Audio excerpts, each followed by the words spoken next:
La Paspacho original. Donut nila. Local donut nila. Ang sarap. This is the formal dining area or the corridor format. Wow, sarap na po niya. Dinuguan. Ano yung Camina Balay na ba to? Bukas pa kaya? Natin po ay araw kata-kata. Very rich siya. Magandang umaga. Morning, guys. Andito kami sa harap ngayon sa baba ng GT Hotel. Mag-start na kami ng day at mag-try kami mag-food crawl. Iloilo food crawl. Ayan. So, ang first stop namin ay sa Gusto namin ng bak choy. Breakfast. Breakfast na 9:35 na. time check na rin. It's 9:35 na. Yes. Medyo napasarap kami ng tulog. So, punta kami ngayon ng La Paz Market. So, punta kami sa Neto. I think yun yung first branch. So, doon. Gusto na namin matikman yung kanilang La Paz Bok Choy. And according sa mga locals, since 1948 yung Netong. yung Netongs. At napakasarap daw talaga ng La Paz Bok Choy. So, let's go!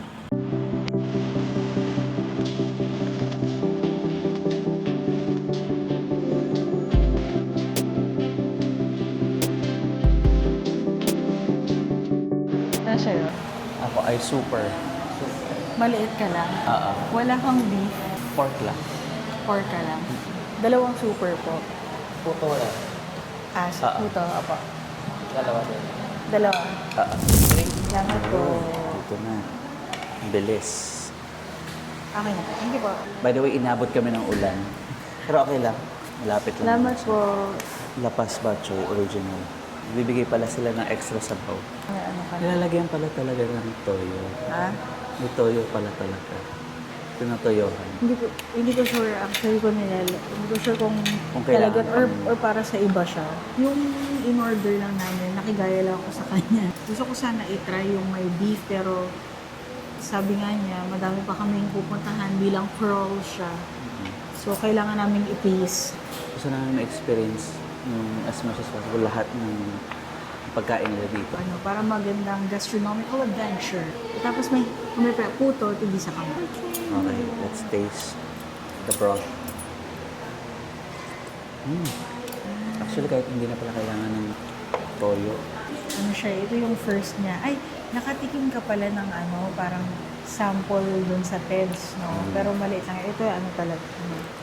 Yung malaki talaga yung batch. Yun, side dish lang yun. So, hindi ko alam na pinapartneran pala ito ng puto. Yung iba tinapay, mayroong tinapay dun. Kasi akala ko kanin to eh. Kanin.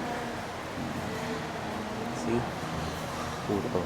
Yan, hindi ko alam kung sinasawsaw ba to or kinakain as it is lang, hawak Ikaw lang. bahala, pwede naman. Ilas pwede But,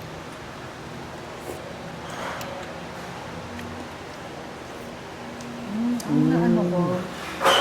nagigets ko na kung bakit. Oh. Chamis nga naman si puto eh.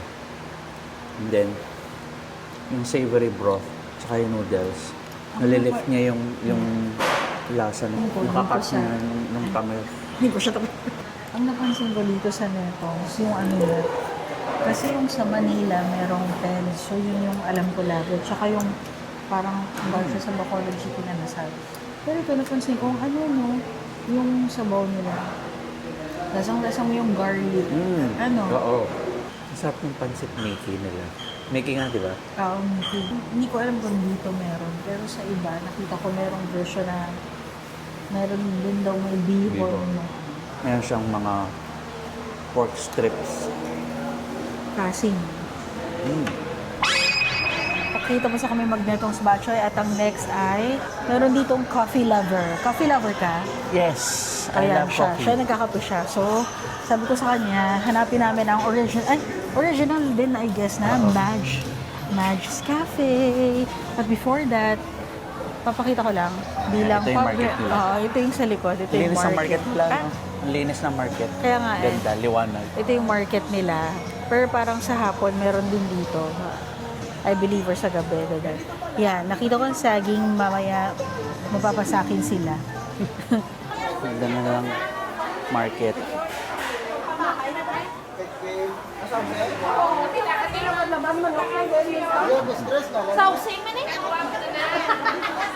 Doon yung kanilang meat shops sa kabilang side.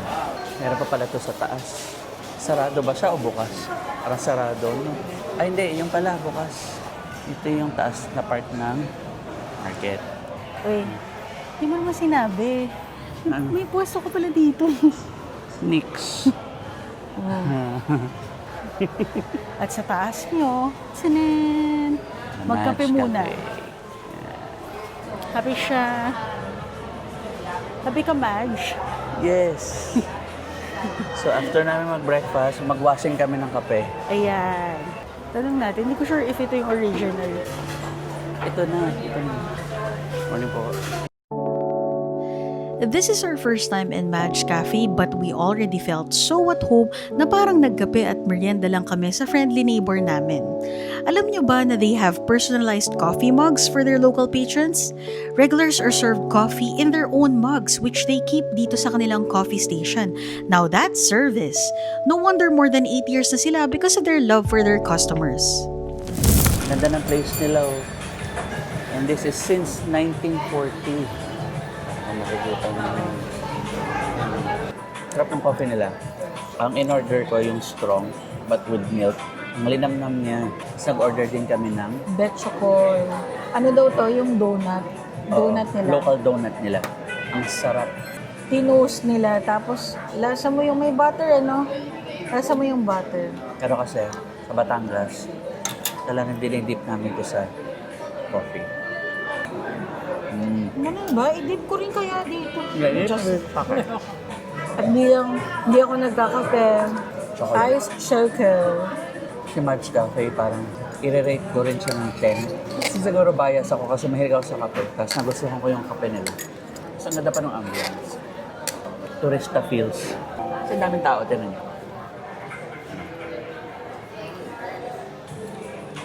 Meron pa siyang kabilang section. Meron pa doon. Medyo malawak yung kanilang space.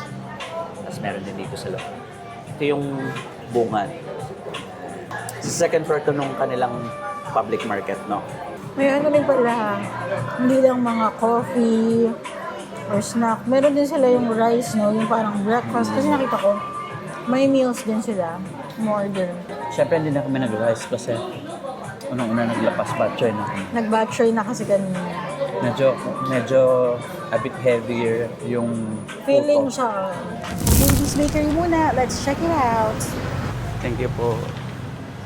Spanish bread and mamon is waiting. Yung parang Jelly. sarap. May ube pa. Teren. Sa ube ko na bar. By the way guys, time check. It's 11:49.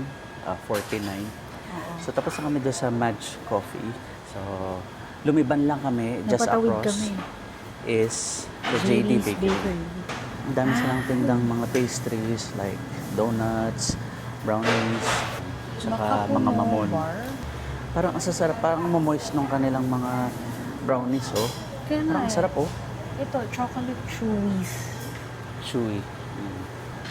Meron din silang empanada. Wow, may buko royal. Buko real. Ay, pero may lengua din. Siguro ako isang empanada lang. Bagay sa Babaunin kaparada. ko. Ano ba yung teren-teren? Parang dito lang ito. Ano eh? Teren-teren. Ano? Oo nga. Ito, teren-teren.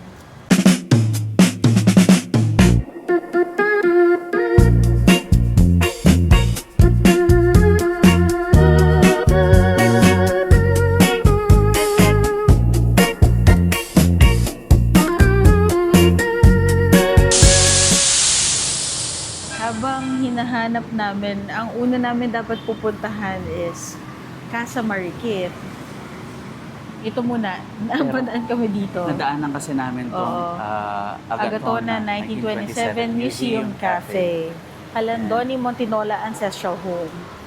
Mag-cafe muna tayo ulit. Hello, good afternoon. Good afternoon. Are you first time here? Yes. So, we have two types of tour, guided tour and self-guided. So, 320 for outside Iloilo, then 250 for discount rates. So, guided tour yung pipiliin niyo po? Papa. Yes. Bale, nag-avail nga pala kami guys ng guided tour. 320 pesos lang each. So, mura lang naman. May kasama na siyang complimentary drinks. Yeah. Kailangan lang natin i-ask siguro bago the tour kasi no video or audio recording of guided tours.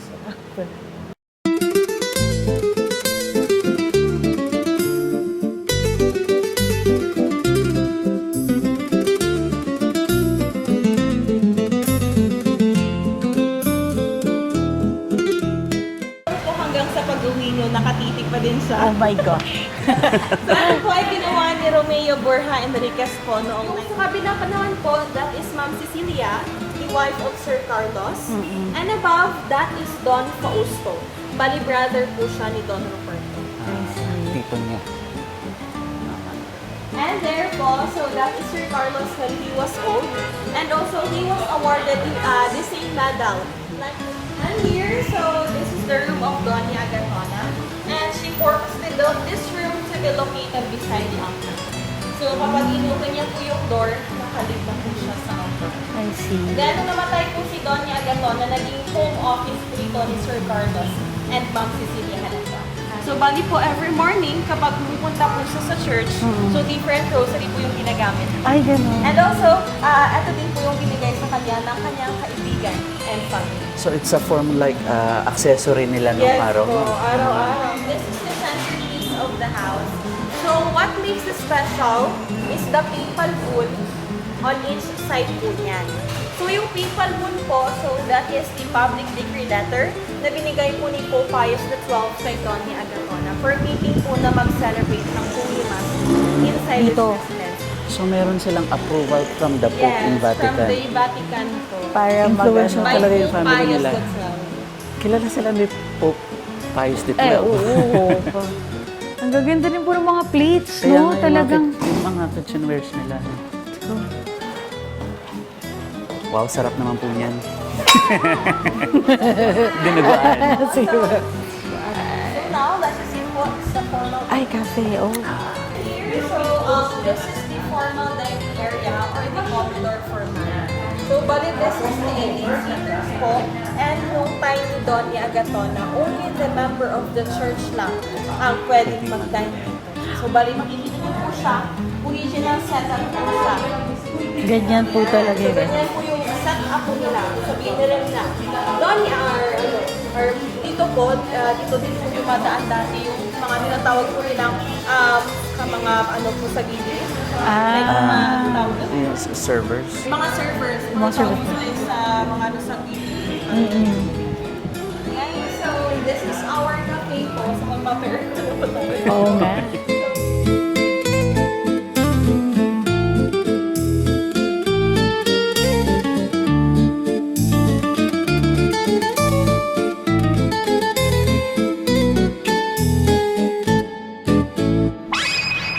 Daan na Tapos kami may sa Agatona 1927. 1927 Museum Cafe.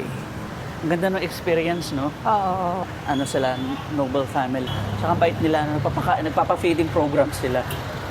Punta na kami sa aming next. Hanapin namin yung Casa Marikit. Considered the oldest daw. Oldest heritage house dito. Built 1803. Yun. Ay, So let's see, malapit lang daw siya from here. Parang Okay. 4-minute walk. let's go. Ay, open pa. Close siya ng ano Ito na eh. po ang Casa Marikit. Yan. Here. Ayan na. Ayan yung heritage. Parang, Dito ba ang entrance? parang hindi ito entrance. Dito po yung entrance nung ano. Oo. Dito po. May entrance fee po ba yung ano? Asan po? Sa magbabayad. Nasa taas. Hintayin lang namin bumaba. Ito po yung pataas niya.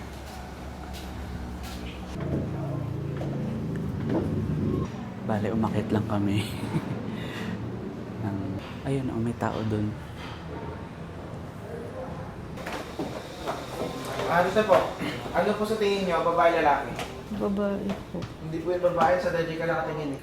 Imagination po yung daddy niya. Tignan niyo po yung paa, binte, kamay, balikat, muka, patilya. lalaki. Kasi po, nung time po nila, kapag babae po yung model at nakahubad, then pinati yung model, pati gumawa ng painting. Una, makukulong sila, pangalawang araw, bibitayin. Kasi po, for other country lang po yung pwede. Kapag sa Paris, noon sa Paris po, kahit babae ka nakahubad ka, model ka nila, okay na po. Wala siyang pakialam noon dito, bawal. At yan po si Pope John II, nag-blessing po ng bahay noong 1981. At yung sabi ko po sa inyo, yung harap ng harang Tidan, kung nakikita nyo, yung bell tower na nakatayo sa kita ng highway, wala dito sa bahay, pagpunta doon, meron itong tunnel. So sa ilalim ng bahay, allowed ka, pwede kami pumasok anytime, kahit tumambay kami doon. Pero doon sa bangko ng sa ilalim ng hagdan, na nakabaon sa ilalim ng lupa, tsaka doon sa tunnel, hindi namin pwedeng hukayin yung bangko o buksan yung tunnel. Kita nyo, sige po, labas tayo. I see. Yung bahay po sa likod, yun po yung maid's quarter and driver po. Yan sa mga driver po naman. Sa labas. At yung mas matanda po sa part ng bahay, yung mga kuya. Ito, nga eh. Yan po yung tangke ng tubig nila noon o yung baka ng tubig ulan at hanggang ngayon, ginagamit namin. Talaga po. Operational pa siya. Yan po yung tubo, may ano po yung sa ilalim ng lupa at may tangke po sa ilalim. Magkano po yung ginagamit namin? Ang galing. Yan o. Oo nga. Papunta sa bako. Oo. Pero yung bangka na sila ng hanggang nasa ilalim ng lupa at yung tunnel, ito yung tunnel. Ayun po. Ito. Parang kinain niya sa nugat, tapos pinubuan mga dahon. Yan, ang likod ng entrance ng tunnel. Pero yung entrance nandun pa sa ilalim. Sorry, ano pong pangalan niyo ulit, sir? Search po, Search. S-E-R-G, search po. Pero also known as Pareño. Tawag nila sa akin dito, Pareño o Par. Yan. Par. Thank you Thank sa you po. Parang historic. Oo nga po eh. Basta naghahanap ko yun ng matitirahan, pwede po dito, libre lang. Parang nakakatakot. Masaya dito kasi pag nasiya ka, hindi maabot yung tabo. Nag-aabot siya ng tabo. My God. Gusto nyo? Sige po thank you po. Thank you. Salamat po. Thank you, Salamat, thank you. Serge. Thank you po. Thank you po. Okay, so tapos na kami doon sa Casa Marikit. Yes. Ang ganda ng history nung Casa Marikit, no? Oo. Ayan, time check guys, it's ano na? 4:53. At nandito na kami sa Bizcocho House. Ito. Yan. Kalapit lang. Ayan. Let's go. 50 years old na siya. Oo, tingin tayo ng pampasalubong. Okay, pasok na. Flavored butterscotch. Dates, prunes, kalamansi. Tablea. Nakakakita na naman ako ng mango flavor. Mangga na naman. Sige, tingin-tingin muna tayo. Or kukuha na ako Biscocho. ng... Sigurado bibili ako ng biscocho. Ha? Dalawa ka, Besh? Oo, dalawa ako. Ayan, may mga mamon, rolls pala, ensaimadas, Spanish bread. Ito na ang aming biscocho for today's video. Ano yung Camina Balay nga ba to? Bukas pa kaya? Kailangan nating mag-grab papunta doon. Tour po. Heritage tour with chocolate experience 200 ka. Yeah. Sige. 161 years old, circa 1865 po. Wow. So it's a living museum because until now, the fourth generation owners still living here po. So Ah. dito po inabandon yung bahay kaya ito ay nagtagal ng 161 po. And this is the escalera principal po.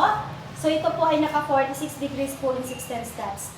Yung purpose talaga ng stairs na to ay para sa mga bandits before. Opo. Na hindi muna sila makakyat agad-agad. Oh. And then yung bilang po ng bawat step, yun po ay oro, plata, mata. So oro, gold, plata, silver, and mata for death or bad luck. Tama. So akyat na po. Kaya pa po. Sige, Kaya. dak po dahan-dahan. Noon. Okay, so ito naman po is the sala mayor or yung room ko. So medyo madilim pa sa shop. Part ng bahay nila yung may pinakamalaki po. So yung ceiling po, napalitan na po siya. Yung unang ceiling dati kasi amakan or sawali po. Ah, okay po. But yung floor po, ito pa rin hanggang ngayon. Yung Original. dark color, yes. Dark color po kamago and the light color naman po mulabi. I So see. the part of the window po nila, ventilation, yan po. Pintana and ventilarias. Yung sa ilalim Sa po yung ilalim. ventilarias. Kasi Nagaganon sabi din. nila, yan po yung ino-open nila para pumasok po yung malamig na hangin. Oh. So this is the oratorio or family altar naman. Dito po sila nag-angelos every 6 p.m. I Are you see. Catholic po? Opo, yes. yes. So by the way, yung santo ninyo ng Aribalo, Iloilo City ay meron itong original. At ito naman yung santo ninyo ng Balay nga Bato ay isang replika. Replica po ito. So yan po ay gawa sa ivory at siya po ay 161 years old kasi edad po ito ng Wow. bahay nito. Kasi yung nag-gifts po sa first generation owner ay kapatid niyang pare na naging architect ng bahay. So, ito naman po is the Azotea Comedor or dining Azotea. area, another extension of the house na yun.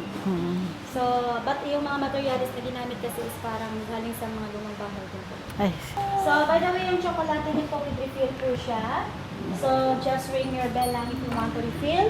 And then, drink your chocolate espresso de Estrado with po. Pinky finger up lang po. ah, So, isa itong experience po. So, enjoy po. Thank you guys. thank Thank you you. so much po. Pinky up daw. Pag umiinom ng chocolate. Ang hirap. Hindi ko mabuhat.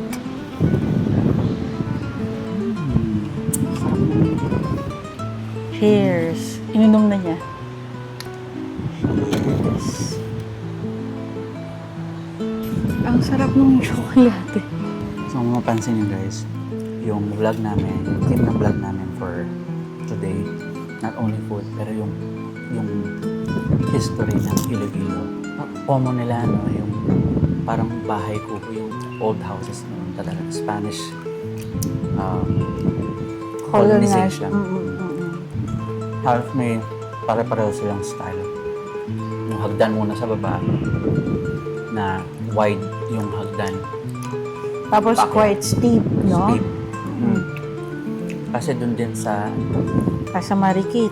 Sa ano rin, Agatona, ganun din. mas maraming stairs nga doon sa Agatona. Lahat yung tatlong bahay, they have a dedicated altar.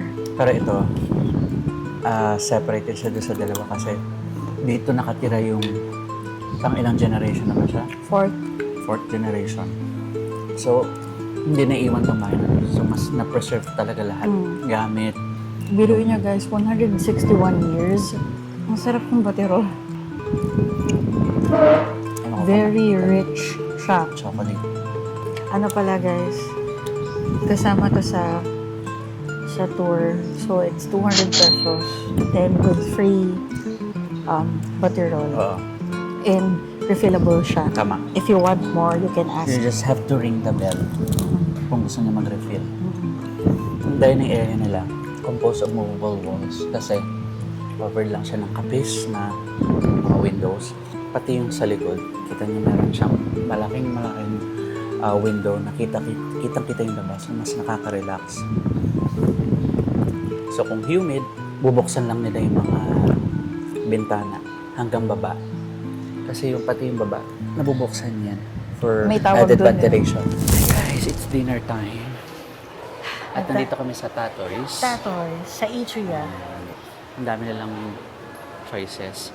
Nag-order nga pala kami ng native lechon manok kasi yun yung famous dito sila. Tama ba? Oo. Yun. Lahat kayo in-order din natin para i-try din natin na siya. Saka syempre, nagsisling pork sisig kami, favorite. Ito ang itsura niya sa loob. Ang laki niya, no? Ganun Oo kanilang nga eh. May iba pang restaurant. branch, pero Pero yun lang. maganda itong napuntahan naming branch. Ang laki.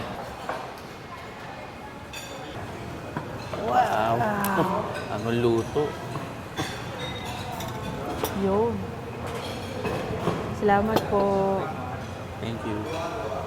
Native yan. Native lechong manok yan. Native Yun. lechon manok. Ganda. Ganda na pagkakaluto. Kaya nga eh. Sisig. Sisig. Sige, ito lang. Eh, Ay. Ayan. pork chop na lang. Oh, pork chop. See that? Natin. Magsisili ka, no? Ha? Parang masarap yung sisig nila. Kaya nga eh. Tingnan natin. Mukha yung ginamit. Totoo. Totoo. Toong sisig. Ang ano lang. Yun yung kanin namin. Magas naman. Ano na yung food Pero- natin ngayon? Mukha lang siyang marami pero hindi namin ubusin. Ayun, ang gulay. Kangkong. Salamat po. Diba sinabi namin sa mga vlog namin, sisingit talaga namin ang gulay. Oo, kasi sa Meron dami kaming ba naman? Yan. Ang sarap ng kanilang sisig. Letson yung lasa. Sarap yung sisig. Natikman mo yung pork chop. Oh. Sarap. Sarap talaga ng sisig na may atay. Kasi meron siyang slightly bitter taste. Savory. Tapon. Lahat masarap. At yung gulay nila. Ulam Ang tayo. lasa, no? Sarap ng sisig, parang lechong paksiw sisig. Alam mo yun? Yun nga, parang lechon paksiw pala. Guys. Manamis-namis. Tsaka even yung kanilang serving, may fat, may cartilage, tapos may liver, at may laman. Yung chicken sa akin, okay lang. Ano ka lang, hindi ka masyado, ano? Hindi ka masyado fan. Mas fan ako nitong dalawa. Pork. Magandang gabi sa inyong lahat. Kakauwi lang namin. And time check, Time check. 7:47 p.m. So, tapos namin kumain sa Tatoy's, dumiretso na kami dito kasi nga, tomorrow is an early day dahil kami ay ano nagawa natin tomorrow? Gigantes Island. Higates Island. So, ayun. Eh, maaga ang call time. 4 a.m., 4:30, 4 to 4:30 a.m. ang call time tomorrow. So, sabi namin, wag na tayo magpakagabi at matulog na ng maaga para hindi ma-late tomorrow. Kasi joiner tour siya. Kakahiya naman dun sa iba pag Kaya na-late. Oo. So, ayun. Yes. It's a productive day today and hopefully tomorrow maganda ang weather tomorrow. para Okay. mas ma-enjoy namin yung island hopping. Yes. Tsaka para matuloy siya. Kasi siya. Don't forget to like, share, and subscribe. Out of office, Nick and Carmi.